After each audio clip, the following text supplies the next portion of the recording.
First Alert 4 starts now. Despite the arrest and charges, it won't bring Colin back. As a father myself, I pray this could bring a sense of relief and peace to Colin's family.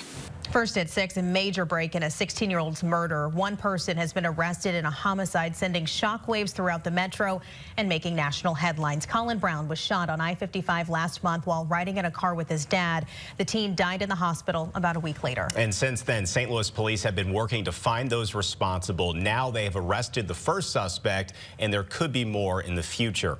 Right now, Garrett Jordan faces murder, assault, and other charges. Jordan has a lengthy criminal history, and he was recently released from federal prison. We are digging into Jordan's background in our Team 4 coverage tonight. We're going to have more on that right now. So let's get to Caroline Hecker, who is live in South City near I-55. Caroline. Well, good evening. We can know that about 3 weeks ago tomorrow is where this terrible incident occurred here on 55 in Loughborough. But police very quick today to point out that they believe multiple people were involved in this shooting. In fact, they said if you look at the probable cause statement against Garrett Jordan, there is nothing in there that explicitly points to him being the one that pulled the trigger that ultimately killed Colin Brown. However, investigators say he was there. The arrest of Garrett Jordan is largely centered on activity on Minnesota Avenue in South City. There, a man told police he'd left a house the night of Saturday, November 23rd. Moments later, he said his car was shot at nearby on 55 near Loughborough. Police then learned of an Audi often parked in front of that house.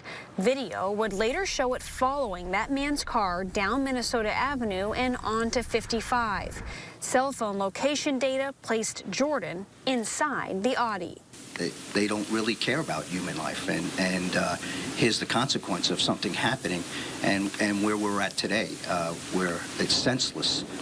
What this family's going through. Jordan's criminal history dates back years. In 2017, he was federally charged with possession with intent to distribute heroin. While that case was pending, he caught 3 new charges, including possession of a firearm and possession with intent to distribute fentanyl. A 2019 plea agreement landed him a 48-month sentence in federal prison.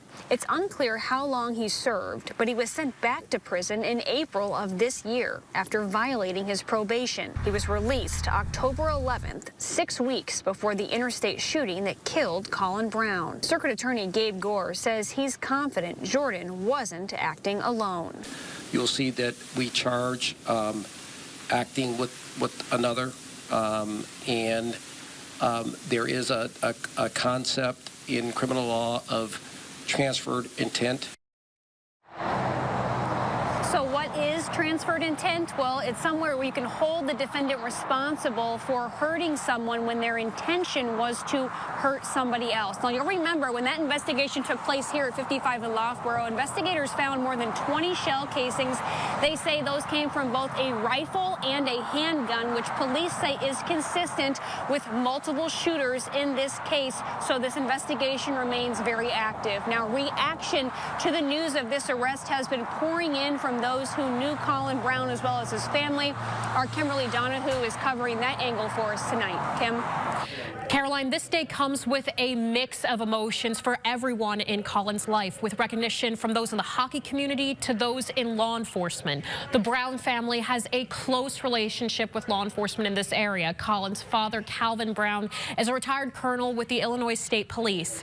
Brennan Kelly, head of the agency, appearing at today's news conference, talking about their close work with law enforcement in both Illinois and Missouri in cases. And while he acknowledges there is work ahead before this case is closed, he's recognizing the victory and being one step closer to having justice for Colin. There's more investigation to be done, and there is battles to be fought in the courtroom. And we know they have still that work to do.